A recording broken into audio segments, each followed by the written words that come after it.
very good morning all my dear students. This is Pradyumn और आज हम start करने वाले हैं students lecture number 40 for business studies. Students आज हम समझेंगे insurance.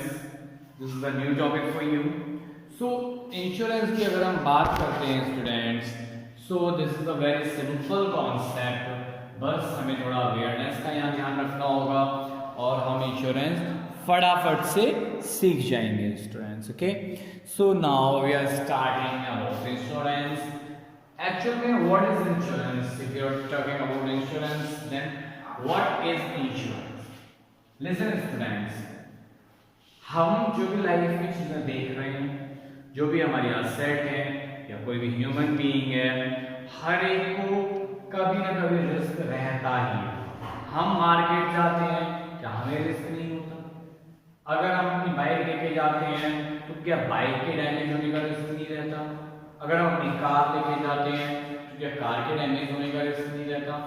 Risk is everywhere. Okay, so if हम क्या करते हैं समझ में नहीं आता।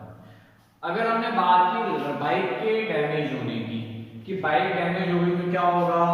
रिस्क, ठीक है ना? तो बाइक को डैमेज होने से बचाने के लिए हमने क्या किया? हमें कंपनी के पास गए और हमने उस कंपनी से कहा कि भाई आप हमें क्या दे दो? इंश्योरेंस दे दो।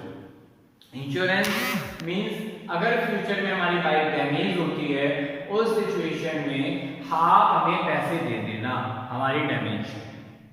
इंश्योरेंस कंपनी कहती है okay I will pay, but उसके लिए आपको 1000 रुपीज मेरे पास सबमिट करने पड़ेंगे फॉर 1 ईयर, है ना? मींस 1000 रुपीज सबमिट कर दिए और 1 साल के लिए उसने कहा कि आपको अगर बाइक में कोई प्रॉब्लम होती है तो हम ठीक कर पाएंगे, यानी कि अगर उससे कोई एक्सीडेंट होता है तो हम उस केस को लड़ेंगे। That is insurance.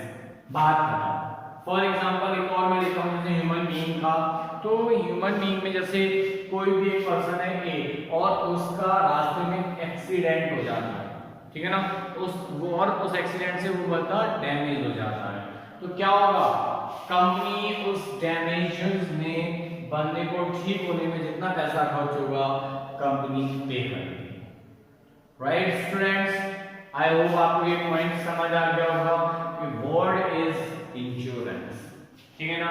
Insurance means life में अनसर्टेनिटी से जितने भी रिस्क हैं उन रिस्क से बचने का, ठीक है ना, एक तरीका है insurance.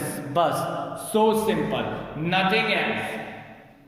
Now we are talking about functions of insurance. भाई इंश्योरेंस तो हमने समझ लिया, अब इंश्योरेंस के फंक्शंस भी समझ लेते हैं कि इंश्योरेंस के फंक्शंस कौन कौन से होते हैं। इंश्योरेंस के फंक्शंस की बात करें तो नंबर 1 प्रोवाइडिंग सर्टेनिटी, ठीक है ना? भाई होता क्या है लाइफ में, लाइफ इज वेरी अनसर्टेन, ठीक है ना? अब अनसर्टेन है कि अगर हम मार्केट में गए तो हमारी बाइक डैमेज हो सकती है, दिस इज द अनसर्टेनिटी, है ना? तो अब होगा क्या? अगर इंश्योरेंस नहीं तो हम क्या सोचेंगे? जाएं मार्केट में ना जाएं, नई बाइक है कहीं डैमेज ना हो जाए, कहीं कोई प्रॉब्लम ना आ जाए, है ना, कहीं एक्सीडेंट ना हो जाए, ठीक है ना? This is the uncertainty. तो हमने क्या किया? इंश्योरेंस करवा लिया, इंश्योरेंस करवा लिया, अब हम धड़ल्ले से मार्केट जा रहे हैं। That is functions of insurance. Part number 1 providing certainty, कि अब हम अपनी बाइक रोज उठाएंगे और मार्केट चले जाएंगे। Point number 2 protection. Protection point में आपको समझ में आना चाहिए कि भाई अगर हमारी बाइक कोई डैमेज होता है देन इंश्योरेंस विल कंपनी पे। अगर हमें किसी भी टाइप की चोट लगती है then insurance company will pay treatment expenditures, है ना? तो क्या होगा कि अब हमें क्या मिल गई? सुरक्षा मिल गई। किसकी सुरक्षा मिल गई? इंश्योरेंस कंपनी की। इंश्योरेंस कंपनी मतलब अगर किसी भी टाइप से हमें किसी भी तरह से खर्चा हो रहा है, हमें लॉस हो रहा है, मींस हमें रिस्क आ रहा है, तो इंश्योरेंस कंपनी बैकअप के तौर पे हमारे साथ हमेशा खड़ी रहेगी। That is the point of protection. याद करिए मेरे साथ, नंबर 1 प्रोवाइडिंग सर्टेनिटी, यानी कि सर्टेनिटी को प्रोवाइड करती है insurance company. Point number 2 protection. Insurance company protection देती है। पॉइंट नंबर 3 रिस्क शेयरिंग, यानी कि भाई अगर क्या मैंने समझाया, आपकी बाइक चोरी हो गई, ठीक है ना, 70,000 की बाइक की चोरी हो गई, इंश्योरेंस कंपनी ने इंश्योरेंस कर दिया था। इंश्योरेंस कंपनी ने कहा ओके, अब आपकी बाइक घिसने के बाद 50,000 की रह गई थी और ये लो 50,000 रुपीज, दैट मीन 70,000 की बाइक चोरी हुई, 50,000 मिल गए, तो क्या इंश्योरेंस कंपनी ने रिस्क शेयर किया या नहीं किया? हाँ सर, रिस्क तो शेयर हो गया भाई। जहां हमें 70,000 का लॉस होना था, अब कितने का हुआ? ओनली 20,000 का। क्यों? Why? Because insurance company is paying 50,000 rupees. Okay, so students, I hope आपको ये तीनों पॉइंट समझ आ गए होंगे अच्छे से। What is insurance? इंश्योरेंस समझ आ गया कि हमारी लाइफ में बहुत ज्यादा अनसर्टेनिटी है, रिस्क है। उस अनसर्टेनिटी और रिस्क से बचने के लिए जब हम कंपनी से क्या करते हैं, अपनी सेफ्टी के लिए क्या कर रहे हैं भाई, एक तरीके से कॉन्ट्रैक्ट कर लिया कि अगर हमें लॉस होगा तो आप सेक्रीफाइस करोगे, उसको आप झेलोगे, ठीक है ना, हम नहीं झेलेंगे, दैट इज इंश्योरेंस। और there are the functions of insurance. Number 1, providing certainty, mean जो भी हमारी अनसर्टेनिटी, रिस्क अनसर्टेन होता है, उस रिस्क से बचाने के लिए क्या है, हमने सर्टेनिटी दे दी कि हाँ टेंशन मत लो, हम हैं पीछे, आप काम करो। नेक्स्ट है प्रोटेक्शन, मतलब सुरक्षा दे दी इंश्योरेंस कंपनी ने कि no problem, I will handle your problems, means risk. Next risk sharing, यानी कि अगर 70,000 की बाइक है और 50,000 इंश्योरेंस कंपनी से रिसीव होते हैं, that means insurance company will share our risk. Okay, so यहां तक आई होप आपको समझ आ गया होगा स्टूडेंट्स। नेक्स्ट पॉइंट है principal of insurance. We are talking about principle of insurance, insurance के principles. Number 1, utmost good faith. भाई आप सोचिए, आप क्लाइंट हैं, मैं इंश्योरेंस करने वाली कंपनी हूं, मैं आपके पास आया, मैंने कहा भाई इंश्योरेंस करवाइए, आपने कहा अच्छा सर आप टीचर हो मेरे, मैं करवा लेता हूं, मैं करवा लेती हूँ, है ना। तो अब मेरा पहला काम बनता है कि मेरे जो स्टूडेंट्स हैं, मैं उनको फेथफुली सारे के सारे टर्म्स एंड कंडीशंस को शेयर करूं, अपने स्टूडेंट्स को सारे के सारे टर्म्स एंड कंडीशंस बताऊं, ठीक है ना, कोई भी कंडीशन को हाइड ना रखूं, that is utmost good faith. अगर मैं किसी भी टाइप के टर्म्स एंड कंडीशंस को हाइड कर लूंगा, then you can claim on me, and this is your moral responsibility. First of all, read and paper, then signature on the paper, right? चलिए next point है insurable interest. हमें ये भी देखना पड़ेगा कि जिस चीज का हम इंश्योरेंस करवा रहे हैं वो इंश्योरेबल है भी या नहीं, कहीं ऐसा तो नहीं उसका भी इंश्योरेंस ही ना हो सके। फॉर एग्जांपल आप गाड़ी से जा रहे हैं, गाड़ी से गए, रास्ते में क्या हुआ, एक्सीडेंट हुआ, गाड़ी का इंश्योरेंस था, आपका नहीं था, चोट आपको भी लगी, आपका इलाज हुआ, खर्चा हुआ, इंश्योरेंस कंपनी ने गाड़ी का तो खर्चा दे दिया बट आपका नहीं देगी, क्यों? क्योंकि आपका इंश्योरेंस ही नहीं था, right? Means insurable interest is the also most important point on the point of view. किसके पॉइंट ऑफ व्यू से? इंश्योरेंस के पॉइंट ऑफ व्यू से। अब हम बात करते हैं इंडेमनिटी। इंडेमनिटी से मीन होता है कि जितना आपका खर्चा हुआ उतने तक का आप पैसा ले सकते हो। फॉर एग्जाम्पल, आप एक मैन्युफैक्चरर हैं, आपने बहुत अच्छा गुड्स मटेरियल मैन्युफैक्चर करके अपने गोडाउन में स्टॉक कर लिया। स्टॉक करते ही हुआ क्या, 10 लाख का गुड्स था, आपने 10 लाख का गुड्स पूरा स्टॉक कर दिया। 10 लाख के गुड्स में क्या हुआ, आग लग गई शॉर्ट सर्किट की वजह से, जिसमें से 2 लाख का गुड्स डिस्ट्रॉय हो गया और बाकी 8 लाख का गुड्स बच गया। इंश्योरेंस आपने पूरे 10 लाख का करवाया था। सोचिए, अब आप पहुंच जाएं कंपनी के पास कि मुझे पूरी की पूरी अमाउंट पे करो 10 लाख की।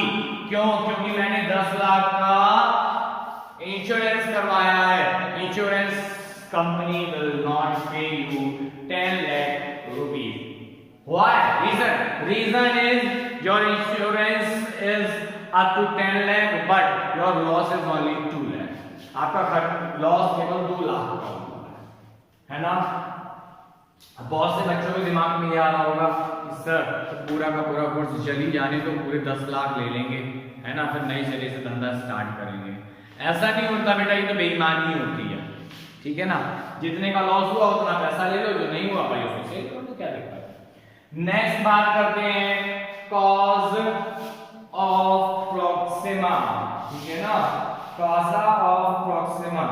तो क्या ना, अब हम इसकी बात अगर करते हैं तो समझिए बेटा, यहाँ होता क्या है, जैसे हमने यूएसए से गुड्स परचेज किया, यूएसए से जो गुड्स आएगा वो अकॉर्डिंग टू वाटर आएगा, है ना।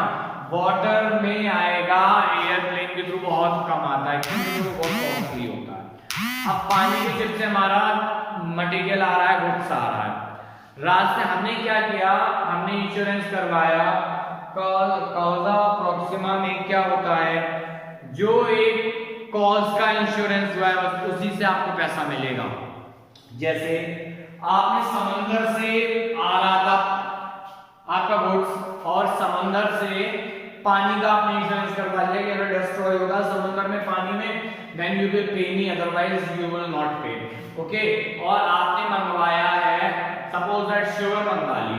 अब शुगर मंगवा ली, शुगर आ रही है पानी के रास्ते से, रास्ते में चूहों ने क्या किया, पानी जिससे रुक रहा था रबड़ों से उनको काट दिया और अंदर भर गया पानी।